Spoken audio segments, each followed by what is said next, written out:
ஞாயிற்றுக்கிழமை ஆடி மாதத்தில் வரக்கூடிய அருமையான ஞாயிற்றுக்கிழமை மாலையில் போய் நீங்கள் இறை வழிபாடு செய்யுங்க. 4:30 to 6 ராகு காலம்.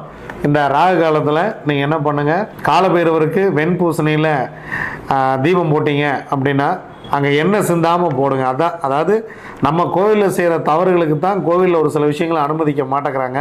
அதனால் வெண்பூசணியில் தீபம் போட்டிங்கன்னா அதில் ஒரு 48 நிமிஷம் எரியிற வரைக்கும் அங்கேயே எங்கேயோ உட்கார்ந்துருந்துட்டு 48 நிமிஷம் கழித்து அந்த வெண்பூசணி எடுத்துகிட்டு நீங்கள் வெளியில் போட்டுடணும். நீங்களே கொண்டாந்து டிஸ்போஸ் பண்ணிடணும். இதை எடுக்கிறதுக்கு கோயிலில் எதுவும் ஆள்லாம் வச்சுருக்கிறது இல்லை. ஸோ கவர்மெண்ட்டில் அதுக்கெல்லாம் பணம் இல்லையாமல், அதனால் நீங்களே டிஸ்போஸ் பண்ணிடுறது பெட்டர்.